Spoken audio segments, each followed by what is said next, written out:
Howdy, ladies and gentlemen, and welcome to Star Fox Zero on Gamer's Dungeon. I am Will, and I really want to do a, as you guys know, Wade does a handful of, PS4 games and PC gaming, but not too much Nintendo gaming, or retro gaming for that matter, and that's why I'm here.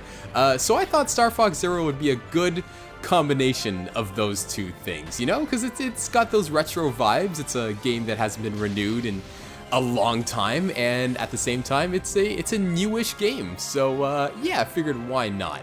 Now, this game is a bit of a God. I still remember how hyped it was. I mean, who wouldn't be excited for a new Star Fox game? This is what people want. This is what I wanted. I love Star Fox. I love the Star Fox 64.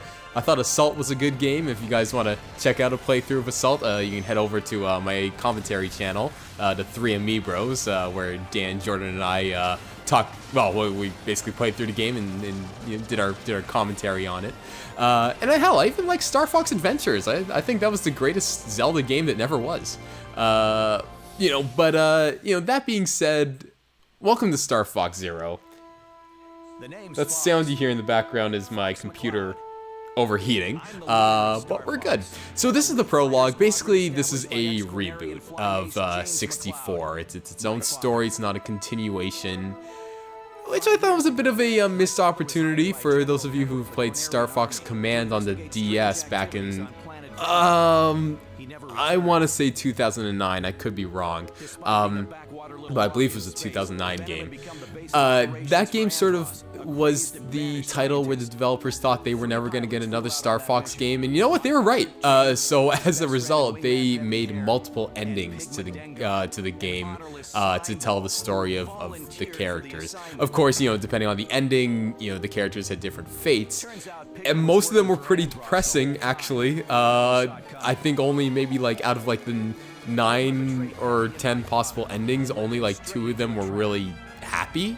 All the others were yeah, these characters went their separate ways and they hate each other now, never saw each other again, and yeah, it's a bit of a bummer. It's a bit of a bummer.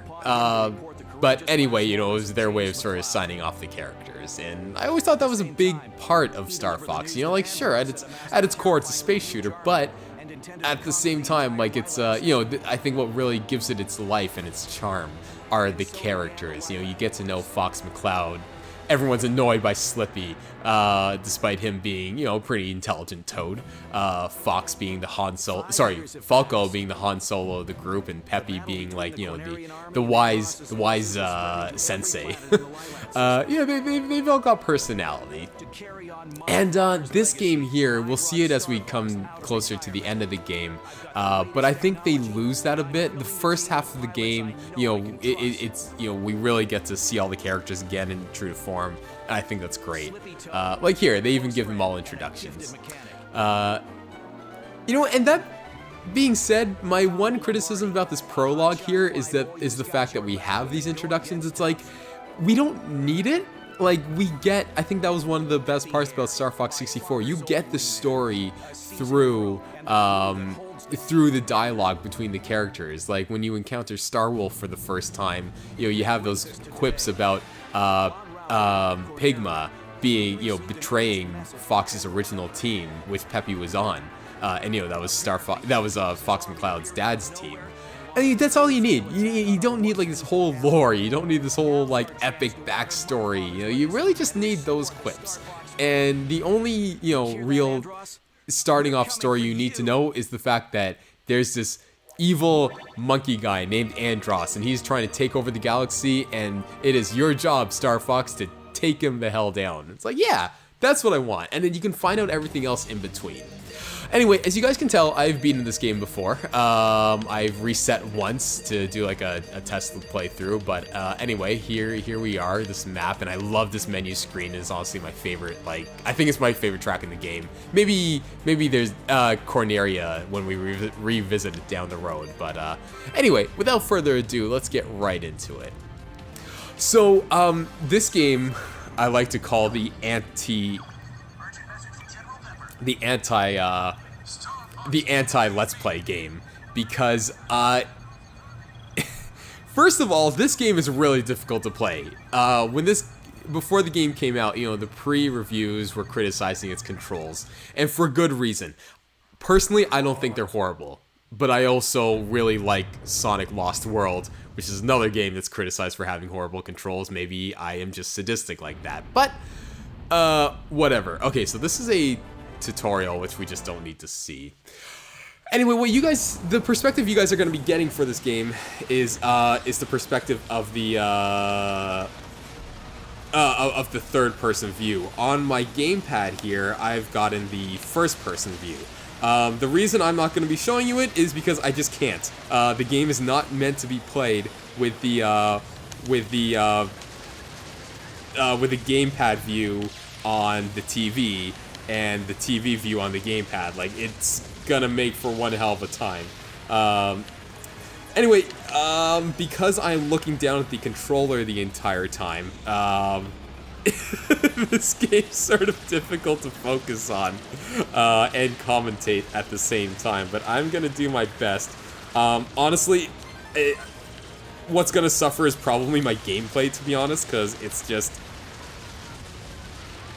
like that. Like, I'm trying to focus on shooting these guys, but at the same time, I'm trying to walk you guys through what's happening on the screen. But anyway, I love the original Star Fox games. I think they're all fantastic, and there's Slippy, true to form, who's getting shot at right off the bat. Okay, actually, this is not going too poorly. I think it's going a little better than my test playthrough. It just took a little while to, okay, thank God friendly fire is not a thing in this game. Oh, my first hit. First blood. Okay. I think I missed a power-up there. So yeah, this level's a pretty good introduction to start off the game. Oh, I'm glad I went up there. Though the lasers are... I didn't want to get hit by that. Something I'm doing a lot, and I'm not sure if you can see it on the TV screen, is recalibrating my sensors a lot. Because it's the motion controls, you know. This is sort of something they borrowed from Zelda Skyward Sword. You know, being able to readjust your calibrations constantly, which is really good. Another thing that they didn't really perfect in this game was, I wish that they gave you the ability to change everything to, like, buttons, because, like, as much as I love the motion control, like, you know, motion controls aside, there are, like, doing a barrel roll, as you can see. This, you can hear me clacking on it. To activate a barrel roll, you've gotta click twice on the joystick. And when you're trying to rapid barrel roll out of the way, or more importantly, trying to, like, you know, deflect enemy attacks and lasers, you're not getting more than, like, a barrel roll a second. And, like, for those of you who remember the original Star Fox games, you know, that was obviously mapped to a button that you can mash the heck out of. And that, you know, that is the sort of control I like. Okay, so our mission here is to take out three of these goons. It's not too bad. The trick is to just go against the tide, so that you're firing at them rather than chasing them. But... oh, okay. Let's do a somersault. Yeah, that's the thing. There's, like, multiple ways you can, like, unleash attacks in this game. Oh yeah, the other reason this is the anti-Let's Play game is because, see that text on the screen there? You can't hear it through the TV. It comes only through the gamepad, so I am turning it up so you can sort of hear it all. Okay. Yeah, so you guys will probably hear the character speaking through my mic. But yeah, it doesn't come through the game, which makes it really difficult. That's why I'm not sure if we're ever going to be able to do this game on the 3 Amiibros channel, because it's, you know, you can't hear the characters, and that's a big part of the game. So I'm gonna see how this episode turns out. Okay. The trick to these guys: aim high, because you're trying to hit you're trying to destroy those red lights there, and you know otherwise they're completely invulnerable to your attacks. So aim high, let your laser do the work. Okay, there should be like 1 or 2 more. Okay, that sounds really obnoxious actually, coming through the Wii U headphones. Or sorry, the Wii U gamepad. Okay, and let's boost and do a somersault. Nope, that's not what I want to do. I wanted to do a U-turn, and that did not happen. Again, it's been a little while since I played this game, so like trying to get used to the controls again is a little wonky. I'm gonna level with you. I don't even remember how to use the bombs. Nope, that's not it. Okay, so B is the somersault. Or the U-turn. Okay, so you can push down on both joysticks to do a U-turn. I think if you push upwards on both joysticks, you do a somersault.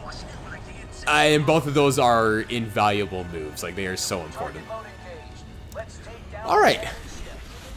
So, this is our first boss. Now, what's fun about this boss is that you can, what just happened there?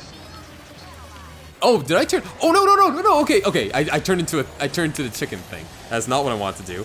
I want to go up here and fire the hell out of those suckers.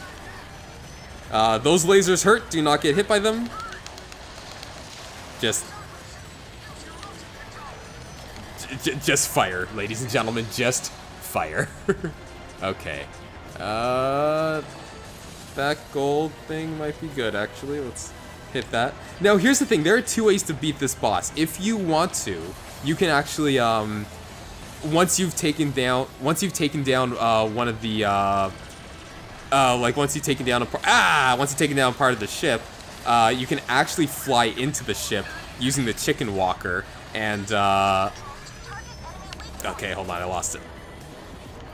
You can actually use the chicken walker to infiltrate the ship and defeat and destroy the core from the inside, which I think is amazing because you can't do that until you have the chicken walker. That thing's gonna hit me! Okay, and that's it. So yeah, you can actually there are like this level in particular has 2 alternative endings. You can either infiltrate the boss from the inside and defeat the core, or you can take the alternate pathway, which you get earlier on the level, and that would lead to a separate boss battle. So yeah, this game is very much, you know, it's very true to Star Fox 64. There are multiple pathways, which I think is really cool and really fun to explore. There's some cool ones in this game which we're gonna come across. But just so you guys know, for this playthrough, I'm just gonna be going through the intended path that the game wants you to take. And then once I'm done that, then we'll see about you know, revisiting levels one by one so we can show them off. Anyway, I'm not sure. Oh, hey, look at that! I got a gold. Hey, good for me. Yeah, I love this game. You know, I'll save my thoughts for the next episode because I think this one is going to end right about now. Yeah. So we're off to the next level, and yeah, stay tuned, ladies and gentlemen. This is Sector Alpha.